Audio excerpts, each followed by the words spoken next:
présentation de Thierry avec des exemples extrêmement intéressants. Qui dit que l'audio n'est pas forcément toujours créatif, hein?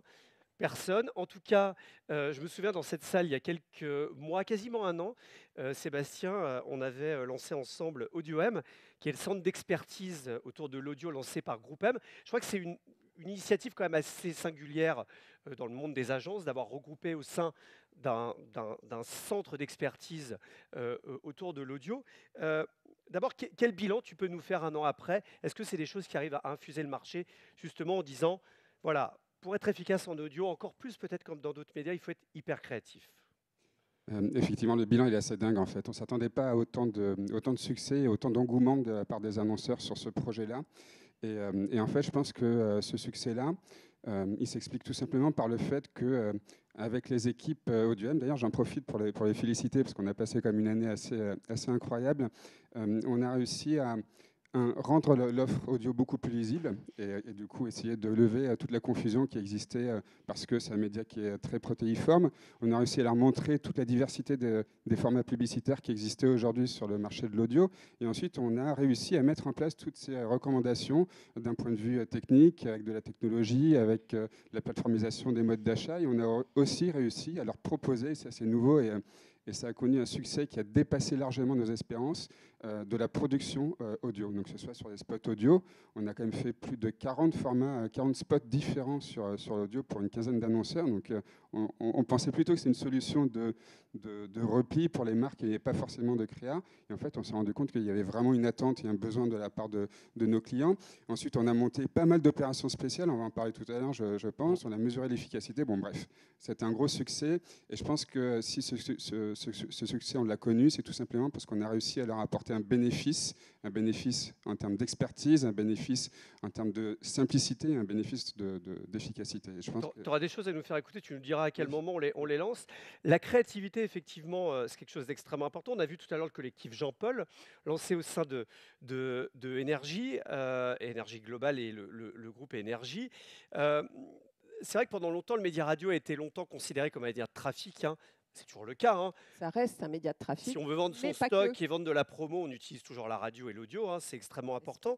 Mais aujourd'hui, on a compris, et Sébastien vient de le dire, que les annonceurs comprennent maintenant, et c'est assez nouveau, on va dire, que ces formats, ce n'est pas uniquement le spot de 30 secondes, qui existe toujours, hein. Alors, il existe toujours.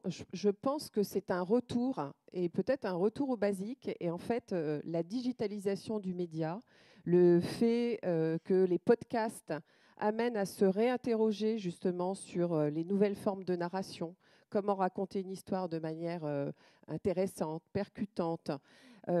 Tout ça, ça amène un regard nouveau sur le média radio et ça fait que effectivement, il y a un retour à des campagnes qui sont plus sur le registre de l'émotion. Et je trouve que c'est super intéressant parce que la radio, c'est par excellence un média, tu le sais, un média de l'intime, un média qui parle à chacun. Et chacun est en capacité avec le son de se faire finalement sa propre histoire, son propre film personnel.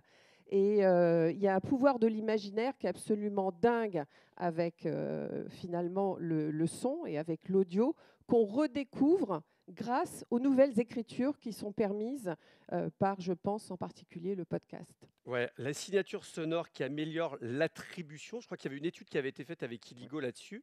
Tu peux nous en dire un mot là-dessus? Alors, très volontiers. Moi, je propose d'écouter un petit peu de son. Ouais. Pour être, alors, on va signaler. Qu'est-ce que tu veux écouter?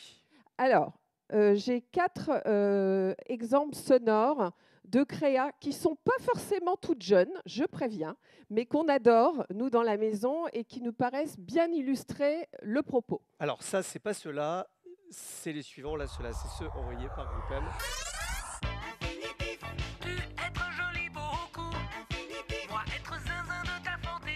Gotener.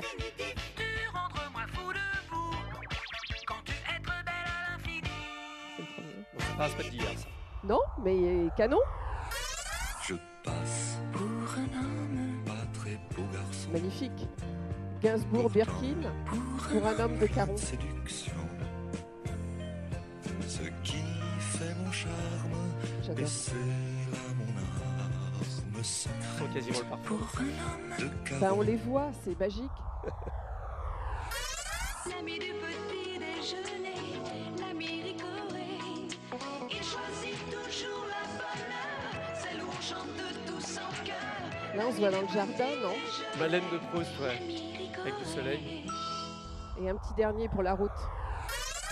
Un joli petit haut pour aller voir les hauts, des chaussures à talons pour aller voir Ouais, les sans. hauts, un tailleur pas trop moche pour aller voir le boss. Alors là, on s'est fait plaisir avec ces exemples. Il y a quand même des grands artistes à un moment, ils font de la pub. Mais ouais. Showroomprivé.com. Alors, pourquoi ces 4 exemples? Alors, effectivement, comme tu l'as dit, déjà, il y a un territoire sonore. Et ça, c'est la première chose. Alors, ça a l'air d'être du bon sens.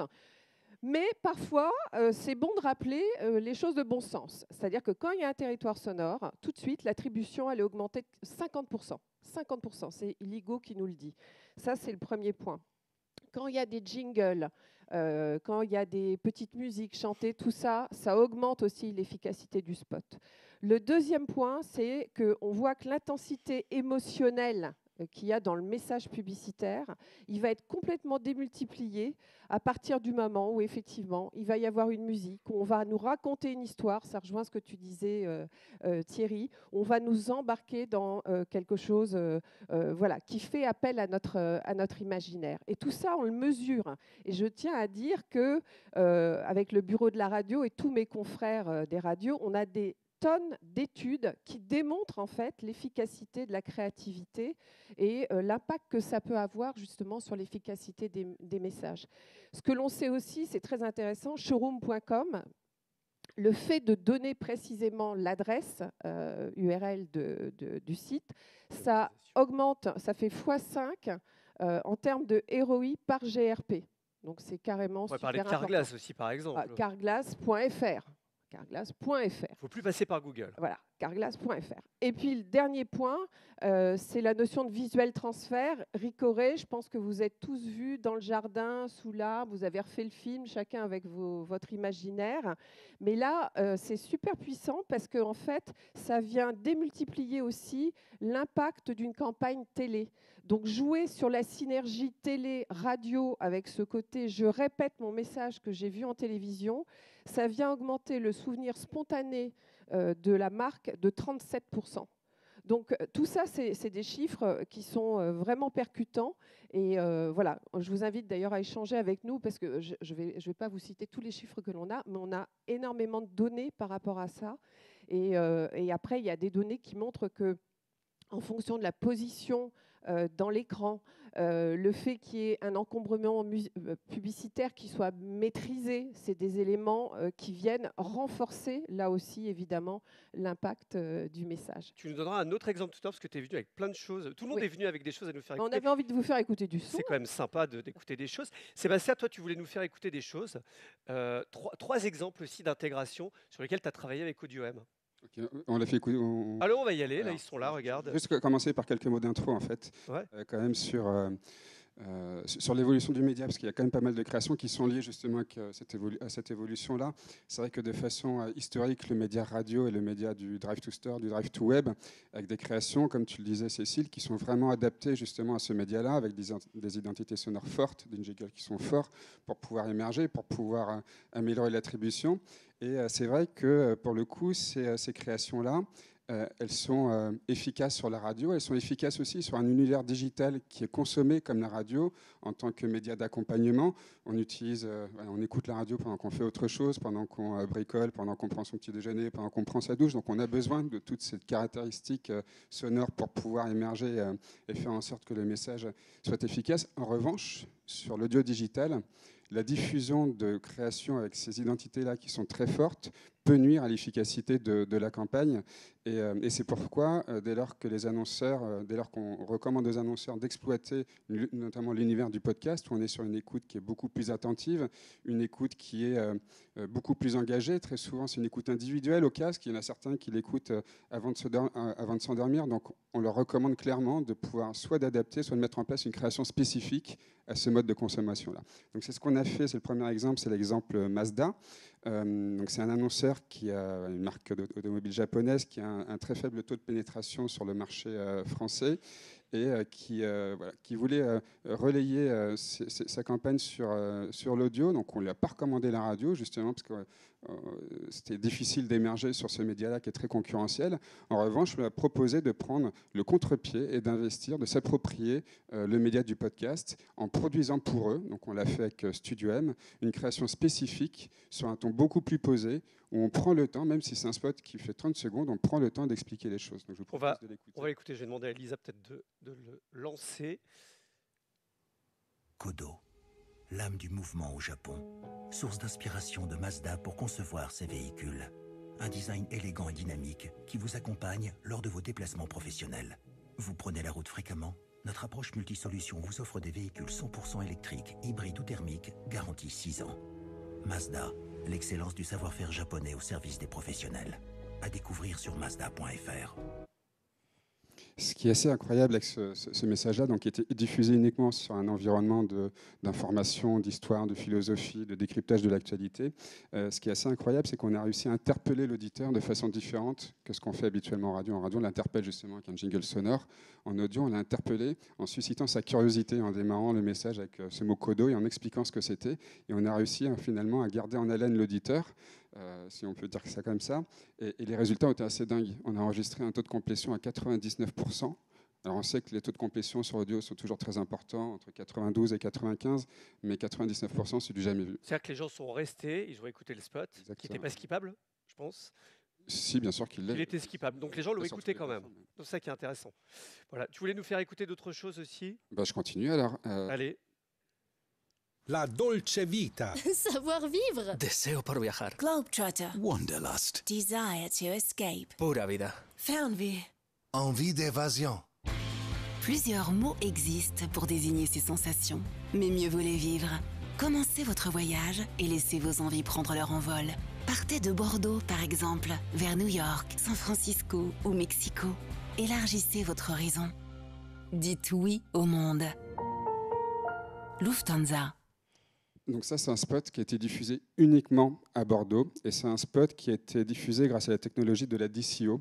Donc on a enregistré différentes variables sonores et en fait, on a diffusé ces variables-là de façon adaptée au lieu d'écoute de l'auditeur. L'objectif était pour Lufthansa de diffuser des destinations qui étaient desservies par les villes sur lesquelles on écoutait le message. On ne voulait surtout pas que les auditeurs de Lyon soient exposés aux destinations qui n'étaient pas desservies par Lyon, mais plutôt par Bordeaux. Donc ça nous apportait de l'efficacité, de la profitabilité et aussi de l'impact, parce que du coup, on optimise le contexte de diffusion en interpellant l'auditeur avec la citation de sa ville. Donc ça a été un vrai succès aussi. Et on imagine très bien qu'on va pouvoir aller au-delà avec le développement de l'intelligence artificielle aussi. Alors justement, je vais donner la parole à Sherifa d'Azerion. Juste avant d'arriver, j'ai vu qu'il y a un communiqué de presse qui est arrivé d'Azerion. Vous annoncez des choses aujourd'hui autour de l'IA. Alors tout à l'heure, on a entendu de l'IA dans la créativité, mais c'est l'IA aussi dans le média planning. En disant qu'aujourd'hui, on va pouvoir quasiment ouvrir le champ des possibles de façon assez exceptionnelle, alors pas seulement sur la géolocalisation, mais aussi dans la création, pour permettre d'avoir finalement le bon message au bon endroit pour la bonne cible. Tout à fait, François. Tu as bien résumé la chose. J'ai bien compris le CP. J'ai plus grand-chose à dire. Non. Trêve de plaisanterie. Effectivement, on a annoncé ce matin une innovation, il y en a plusieurs d'ailleurs, autour de l'IA. La première, c'est effectivement la possibilité du voice to speech, cette possibilité via les podcasts de pouvoir récupérer tous les mots-clés via l'intelligence artificielle. Des mots-clés, par exemple, j'ai un annonceur qui est intéressé par une thématique qui est le barbecue. Je vais pouvoir, grâce à mon IA et à notre outil de data, avoir le moteur de recherche qui va me faire remonter toute la thématique barbecue, par exemple, sur tous les podcasts de l'écosystème Target Spot by Azerion, et faire en sorte, en DCO, de pouvoir activer le message publicitaire autour de cette thématique. Donc là, c'est la première, on va dire que c'est du ciblage contextuel et sémantique, grâce à l'IA. Donc là, il n'y a pas de cookies, il n'y a pas de tout ça, donc on répond aussi à une demande du marché. Complètement. Et donc, on est sur de l'insertion dynamique et ça va nous permettre effectivement de pouvoir davantage cibler le cœur du podcast et faire en sorte de faire remonter les mots-clés. Ça peut être demain tout ce qui est thématique Jeux olympiques et de faire en sorte de pouvoir remonter tous les podcasts qui auront communiqué autour des Jeux olympiques, par exemple. Donc ça, c'est le ciblage sémantique grâce à l'intelligence artificielle. On en a une seconde innovation, c'est la DCO. Et cette DCO, on a intégré l'intelligence artificielle. Donc, comme on expliquait, c'est un outil de productivité, d'optimisation. Et donc la DCO, par exemple, je voudrais bien qu'on lance l'exemple autour de la géolocalisation. On a un son, oui. Ouais, autour de la géolocalisation, c'est aider en fait les annonceurs et les agences jusqu'ici en termes de messages publicitaires. Lorsqu'on avait X variables en termes de géolocalisation, on était obligé de travailler les repiquages de façon manuelle. Là, l'idée, grâce à l'intelligence artificielle, c'est de pouvoir intégrer les 5-6 secondes de repiquage avec une voix artificielle. Tu as un exemple avec Grand Frais, c'est ça? Tout à fait. On va peut-être l'écouter, comme ça tu pourras nous en parler. Alors, est-ce que ça fonctionne? Non. Voilà, je pense que ça va marcher.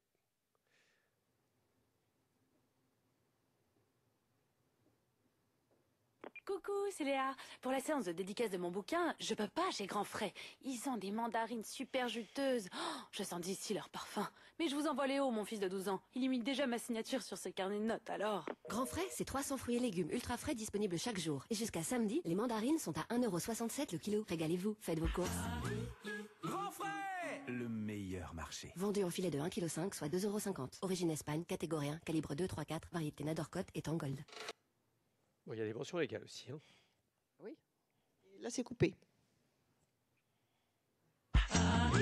Grand Frais. Oui, bonjour, c'est le guide de haute montagne. Pour l'ascension du sommet, je peux pas, hein, j'ai Grand Frais. Ils ont des yaourts grecs 0%, ultra onctueux. Un régal. Après, c'est simple, hein, dès que vous ne pourrez plus monter plus haut, bah, c'est que vous y serez. Chez Grand Frais, retrouvez chaque jour des petits prix. Et jusqu'à lundi, le pot de 500 grammes de yaourt grec nature 0% est à 1,99 €. Régalez-vous, faites vos courses. Grand Frais, le meilleur marché. Soit 3,98 € le kilo, fabriqué en Grèce, 0% matière grasse. Pour votre santé, évitez de grignoter. Donc ça, c'est totalement transparent pour tout le monde, en fait. Sauf que c'est pas les bonnes créations. Ah, c'est pas les bonnes. C'est pas grave. C'est pas grave. En fait, à la fin du message, il y a le repiquage de 5 secondes avec l'adresse du Grand Frais le plus proche. Oui, d'accord, oui. Voilà. Donc tout ça avec voix artificielle, qui est très très bien intégrée au spot publicitaire. Et donc là, l'intérêt, c'est de l'IA, c'est l'optimisation, la productivité pour les agences, et puis le but ultime pour les agences et pour Azerion, c'est de pousser le projet du Drive to Store et accompagner en fait l'auditeur vers le magasin le plus proche. Et grâce à ça, on va proposer au marché, et c'est vraiment l'une des expertises Azerion, avec Azerion Mobile Proximity, l'idée de pouvoir mesurer, certifier tout ce qui est visite en point de vente et faire en sorte effectivement de pouvoir travailler davantage sur les dispositifs Drive to Store. Ça peut être décliné quasiment à l'infini en fait. À l'infini. Donc là, c'est un exemple, c'est la géolocalisation, mais demain, ça peut être du contextuel sur la météo, sur ce que j'expliquais, sur des segments d'audience, en fonction des horaires, pic de chaleur, pouvoir activer de façon dynamique un spot publicitaire autour de boissons, peut-être dans le sud de la France et pas nécessairement dans le nord de la France. Donc voilà. Donc cette idée, c'est de pouvoir optimiser les dispositifs créatifs avec l'intelligence artificielle et faire en sorte d'avoir une productivité pour les agences. Alors, qui dit IA ne veut pas dire qu'on ne fait pas d'humain. On va en parler parce que le host-read est extrêmement important aussi. Hein, c'est-à-dire, on en parlera dans un instant avec Lorraine Bastide qui est là et qui fait partie aussi de ce paysage extrêmement important et dynamique pour l'audio digital. Cécile, tu voulais nous faire écouter quelque chose aussi. Alors là, c'est l'intégration sur une des personnalités de l'antenne de Énergie, où là, et j'imagine que ça ne doit pas être évident quand on est à la régie pub, c'est d'aller voir l'animateur et de lui dire, va falloir que tu fasses une pub en direct. Ah bah alors, figure-toi que c'est lui qui nous l'a proposé. Ah ouais, alors là. En fait, on a un animateur vedette qui s'appelle Manu, qui fait la matinale et qui, effectivement, trouvait qu'il pouvait être intéressant de travailler différemment la publicité et qu'il y avait moyen de s'emparer des publicités et de les faire émerger vraiment de manière totalement intégrée à son émission. Donc, le premier annonceur à nous avoir fait confiance sur le sujet, c'est FloraJet. Et je vous invite à écouter juste un petit extrait. Vous allez voir. Jet, on les connaît. Le meilleur service de livraison de fleurs au monde. Vous saviez qu'Adam avait envoyé à Ève des fleurs grâce à FloraJet? Non. Mais c'est normal parce que c'est faux. mais il aurait pu. FloraJet, ça existe depuis 30 ans. 4500 fleuristes partout en France. Donc là, le principe, c'est que l'annonceur nous donne un brief. C'est Manu et son équipe qui proposent avec l'équipe de Jean-Paul un texte, une trame, un scénario quelque part. Et à partir de là, si l'annonceur accepte, l'équipe de Manu s'en empare et le met en scène. Ils prennent des risques quand même. Ah ouais, se moquer de l'annonceur aussi, non? Il y a toujours non, alors, il faut savoir qu'à chaque fois, l'annonceur est soumis à Manu et c'est lui qui va dire, effectivement, je trouve que je peux en faire quelque chose qui, d'abord, ses valeurs collent avec celles de mon émission et je peux en faire quelque chose vraiment de sympa et je m'engage à pouvoir vraiment le traiter le mieux possible. Donc, pour tout vous dire, FloraJet, alors, je ne sais pas si j'ai le droit de le dire, mais en fait, on les a déjà eus une première fois avant Noël, on les a eus pour la Saint-Valentin et ils reviennent. Donc, a priori, c'est que ça a marché. Voilà, 84% d'attention sur le message. Voilà. Et ça a été, on le balise avec des virgules sonores pour quand même préciser, parce qu'on a quand même des contraintes, que c'est dans un environnement de nature publicitaire. Et je me permets de rajouter un petit mot pour dire que depuis qu'on a maîtrisé notre temps publicitaire, on voit vraiment un impact, et ça on le mesure, qui a été complètement optimisé de l'ensemble de la publicité qui est diffusée sur l'ensemble de nos antennes. Et on a gagné 18 points d'intention d'achat entre avant et après. Donc je pense que ça c'est super important à mentionner, c'est qu'il y a la créativité, et après, il y a le contexte, effectivement, de diffusion et la capacité à permettre aux annonceurs vraiment d'émerger au mieux dans le contexte de nos émissions. On va terminer, Sébastien et Chérifa, en parlant de street. Là, c'est du street, finalement, qui est en direct. Alors, c'est vrai que la pub en direct, on en a beaucoup entendu dans les radios généralistes, moins dans les radios musicales. C'est ça qui est peut-être un peu nouveau. Mais tu me disais, en faisant le bilan d'AudioM, que les annonceurs, en fait, ils adorent le street, en fait. Peut-être qu'ils avaient un peu peur au départ parce qu'on ne maîtrise pas de la même façon, on n'a peut-être pas les mêmes données à la fin. Mais finalement, ils se laissent convaincre en se disant, allez, on lâche un peu du lest là-dessus. C'est vrai que ce que je disais tout à l'heure, c'est que le média... C'est risqué quand même. Oui, c'est vrai. Mais c'est vrai que le média est devenu aujourd'hui un média qui permet aux marques de prendre le temps de prendre de répondre à d'autres objectifs, de prendre le temps avec des formats spécifiques pour travailler à des objectifs de notoriété, de branding, d'image, de pédagogie et aussi de considération. Et c'est vrai que ça, c'est quelque chose qui séduit énormément les marques, parce qu'on va aussi pouvoir profiter d'une qualité d'écoute qui est assez incroyable autour du podcast, mais on va aussi profiter finalement de tout l'aspect authenticité, vérité, sincérité de l'univers de l'audio en général. Alors c'est vrai que la radio l'a toujours été de façon historique. Avec des personnalités, des animateurs, journalistes. Avec des informations qui sont vraies, qui sont vérifiées, pas de fake news. Sur le podcast, c'est encore amplifié puisqu'on va pouvoir faire intervenir sur ce genre de dispositif les podcasteurs qui vont se porter caution de la marque et avoir un discours de pédagogie, prendre le temps d'expliquer les choses pour nourrir un peu plus la marque. Donc je suis venu avec un exemple, peut-être qu'on peut l'écouter, c'est Back Market, dont l'objectif était tout simplement de détailler toutes les caractéristiques de la plateforme et dire que tout simplement qu'elle répond aux enjeux des Français aujourd'hui. Alors on va écouter Back Market. Bonjour, c'est Lucas. Pour réduire l'empreinte carbone du numérique, vous le savez, je l'ai dit plusieurs fois dans ce podcast, il faut garder le plus longtemps possible ces appareils. Mais il arrive un jour où ils rendent l'âme. C'est malheureusement inévitable. Ce jour-là, pour réduire encore plus votre empreinte carbone, n'achetez pas du neuf, mais plutôt du reconditionné. En moyenne, selon un rapport publié par l'ADEME en 2022, un smartphone reconditionné permet d'éviter l'émission de 25 kg de CO2 par année d'utilisation. Pour ça, vous pouvez aller sur Back Market. Vous y trouverez votre nouveau téléphone ou ordinateur, par exemple, qui aura été vérifié, testé, nettoyé et restauré par des professionnels pour que vous puissiez le garder longtemps. Bref, sur Back Market, vous trouverez des appareils prêts pour une nouvelle vie. Super Green Me, ma transition écologique, épisode bonus. Donc ça, c'est vraiment un dispositif Othread traditionnel. Donc sur cette campagne-là, il y avait une multitude de podcasts aussi qui étaient intégrés. Et on le fait de façon de plus en plus régulière pour nos clients. Et aujourd'hui, on va même au-delà avec ce qu'on appelle les épisodes co-brandés, où on va se mettre d'accord avec le podcasteur sur une thématique à développer, en accord avec la marque. Notre bonus. Des thématiques sur lesquelles la marque a toute sa légitimité, son expertise, et développer un discours beaucoup plus riche que ce qu'on fait aujourd'hui. Et je pense que, en l'occurrence, ce genre d'initiative qui nous permet aujourd'hui de faire entrer l'annonceur dans du contenu audio de façon relativement simple, parce que finalement, tout le travail de rédaction du script et le script même d'épisodes co-brandés, c'est un peu en charge du podcasteur. Donc le podcasteur est aussi facilitateur, et je pense que ça va ouvrir de belles possibilités, de belles opportunités, en tout cas pour les marques, pour exploiter davantage les podcasts de marque, parce que pour le coup, quand on est sur un média qui offre autant d'authenticité, autant de sincérité, je pense que ça va leur permettre de toucher non plus une cible, mais plutôt une communauté. Et je pense qu'il n'y a pas beaucoup de médias aujourd'hui qui sont en capacité d'offrir autant de sincérité, autant d'authenticité. Avant d'illustrer avec notre conclusion dans un instant, et Lorraine qui nous rejoindra, Chérifa, juste un mot. C'est facile de convaincre les annonceurs, c'est aussi une question sur lâchez-vous. Faites-nous confiance. Cécile l'a vu et ça a été un travail avec Florajet.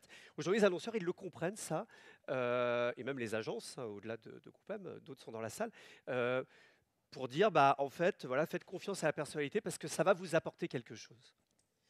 On est arrivé à un stade de maturité où, grâce à l'audio, la créativité publicitaire, on est capable de pouvoir allier d'un côté la performance avec des dispositifs de DCO, de Drive to Store, et puis la partie branding, influence.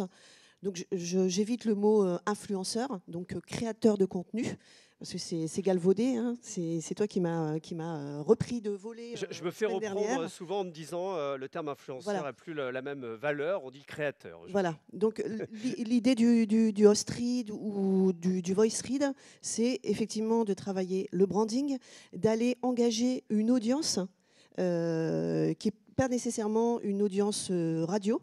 Et ce sont des tribus, j'aime bien utiliser le terme de tribu.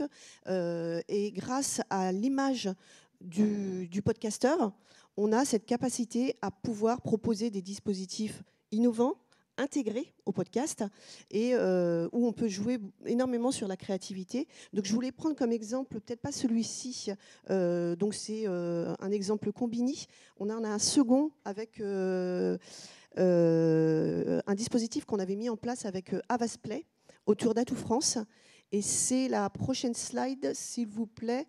L'idée, c'était de travailler sur un dispositif, c'était le Nouveau Monde. Et le Nouveau Monde, c'était mettre en avant le patrimoine français. On a travaillé sur 3 créations publicitaires différentes grâce à l'aide du studio Radio France.